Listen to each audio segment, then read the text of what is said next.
ओम शांति। आज की मुरली का सार। मीठे बच्चे, याद में रहो तो दूर होते भी साथ में हो। याद से साथ का भी अनुभव होता है और विकर्म भी विनाश होते हैं। प्रश्न है, दूरदेशी बाप बच्चों को दूरादेशी बनाने के लिए कौन सा ज्ञान देते हैं? उत्तर है, आत्मा कैसे चक्र में भिन्न भिन्न वर्णों में आती है, इसका ज्ञान दूरादेशी बाप ही देते हैं। तुम जानते हो, अभी हम ब्राह्मण वर्ण के हैं। इसके पहले जब ज्ञान नहीं था तो शूद्र वर्ण के थे, उसके पहले वैश्य वर्ण के थे। दूर देश में रहने वाला बाप आकर यह दूरादेशी बनने का सारा ज्ञान बच्चों को देते हैं। सुनते हैं मुख्य पॉइंट्स। पहली पॉइंट, जो भी बच्चे याद में रहते हैं वो सदैव साथ में हैं। याद में रहने से साथ रहते हैं और विकर्म विनाश होते हैं। फिर शुरू होता है विकर्माजीत संवत। फिर जब रावण राज्य होता है तब कहते हैं राजा विकर्म का संवत।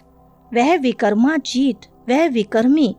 अभी तुम विकर्माजीत बन रहे हो, फिर तुम विकर्मी बन जाएंगे। इस समय सभी अति विकर्मी हैं, किसको भी अपने धर्म का पता नहीं है। दूसरी पॉइंट, आज बाबा एक छोटा सा प्रश्न पूछते हैं। सतयुग में देवताएं यह जानते हैं कि हम आदि सनातन देवी देवता धर्म के हैं। जैसे तुम समझते हो हम हिंदू धर्म के हैं, कोई कहेंगे हम क्रिश्चियन धर्म के हैं, वैसे वहाँ देवताएं अपने को देवी देवता धर्म का समझते हैं। विचार की बात है ना। वहाँ दूसरा कोई धर्म तो है नहीं जो समझें कि हम फलाने धर्म के हैं। वहाँ तो है ही एक धर्म, इसलिए कहने की दरकार नहीं रहती है कि हम इस धर्म के हैं। उनको पता ही नहीं है कि कोई धर्म होते हैं। तीसरी पॉइंट, यह जो कहते हैं महाप्रलय होती है, अर्थात कुछ भी नहीं रहता, यह भी रोंग हो जाता है। बाप बैठ समझाते हैं राइट क्या है। शास्त्रों में तो जल में दिखा दी है। बाप समझाते हैं सिवाय भारत के बाकी जलमयी हो जाती है। इतनी बड़ी सृष्टि क्या करेंगे? एक भारत में ही देखो कितने गांव हैं। पहले जंगल होता है, फिर उनसे वृद्धि होती जाती है। वहाँ तो सिर्फ तुम आदि सनातन देवी देवता धर्म के ही रहते हो। यह तुम ब्राह्मणों की बुद्धि में बाबा धारणा करा रहे हैं। चौथी पॉइंट, अभी तुम जानते हो ऊंचते ऊंच शिव बाबा कौन है, उनकी पूजा क्यों की जाती है, अक आदि के फूल क्यों चढ़ाते हैं। वह तो निराकार है ना। कहते हैं नाम रूप से न्यारा है, परंतु नाम रूप से न्यारी कोई चीज तो होती नहीं। तब क्या है जिसको फूल आदि चढ़ाते हैं? पहले पहले पूजा उनकी होती है, मंदिर भी उनके बनते हैं, क्योंकि भारत की और सारी दुनिया के बच्चों की सर्विस करते हैं। मनुष्यों की ही सर्विस की जाती है ना। पांचवी पॉइंट, यह नॉलेज सिवाय बाप के कोई दे न सके।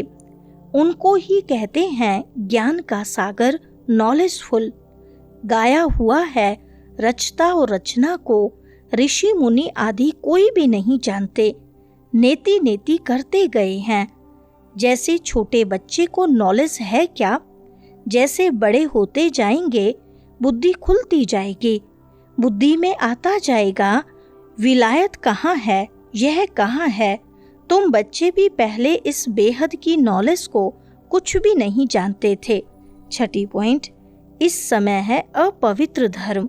अपवित्रता के कारण अपने को देवता नहीं कह सकते हैं, फिर भी श्री श्री नाम रख लेते हैं। लेकिन श्री माना श्रेष्ठ, श्रेष्ठ कहा ही जाता है पवित्र देवताओं को। श्रीमद् भगवानुवाच कहा जाता है ना। अब श्री कौन ठहरे? जो बाप के सम्मुख सुनकर श्री बनते हैं, या जिन्होंने अपने को श्री श्री कहलाया है, बाप के कर्तव्य पर जो नाम पड़े हैं वह भी अपने ऊपर रखा दिए हैं।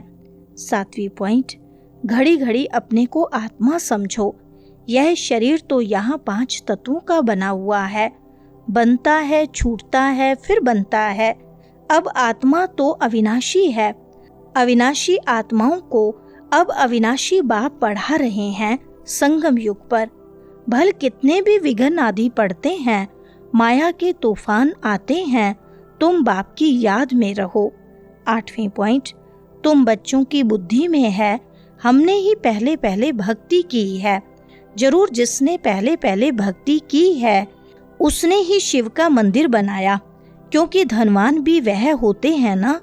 बड़े राजा को देख और भी राजाएं और प्रजा भी करेंगे। यह सब है डिटेल की बातें। 1 सेकंड में जीवन मुक्ति कहा जाता है, फिर कितने वर्ष लग जाते हैं समझाने में। ज्ञान तो सहज है, उसमें इतना टाइम नहीं लगता है जितना याद की यात्रा पर लगता है। 9वीं पॉइंट, पुकारते भी हैं बाबा आओ, आकर हमको पतित से पावन बनाओ। ऐसे नहीं कहते कि बाबा हमें विश्व का मालिक बनाओ, सब कहेंगे पतित से पावन बनाओ। पावन दुनिया कहा जाता है सतयुग को, इनको पतित दुनिया कहेंगे। पतित दुनिया कहते हुए भी अपने को समझते नहीं, अपने प्रति घृणा नहीं रखते। तुम किसके हाथ का नहीं खाते हो तो कहते हैं हम अछूत हैं क्या? अरे तुम खुद ही कहते हो ना, पतित तो सब है ना। तुम कहते भी हो हम पतित हैं, यह देवताएं पावन हैं, तो पतित को क्या कहेंगे? गायन है ना, अमृत छोड़ विष काहे को खाए। 10वीं पॉइंट, अभी तुम समझते हो पांडव कौन है, कौरव कौन है। स्वर्गवासी बनने के लिए पांडवों ने जीते जी देह अभिमान से गलने का पुरुषार्थ किया। तुम अभी यह पुरानी जूती छोड़ने का पुरुषार्थ करते हो। कहते हो ना पुरानी जूती छोड़ नई लेनी है। बाप बच्चों को ही समझाते हैं। बाप कहते हैं मैं कल्प कल्प आता हूँ, मेरा नाम है शिव। शिव जयंती भी मनाते हैं। भक्ति मार्ग के लिए कितने मंदिर आदि बनाते हैं, नाम भी बहुत रख दिए हैं। 11वीं पॉइंट, यह ज्ञान बुद्धि में है, सिमरण करते रहो, फिर औरों को भी सुनाओ। बहुत हैं जो धारणा नहीं कर सकते हैं।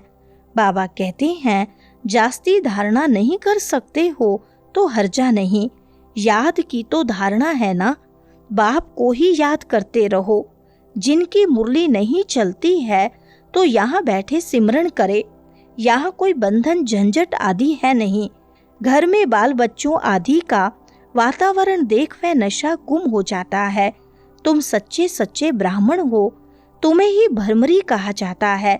तुम कीड़ों को आप समान ब्राह्मण बनाती हो। वरदान है अमृत वेले का महत्व जानकर खुले भंडार से अपनी झोली भरपूर करने वाले तकदीरवान भव।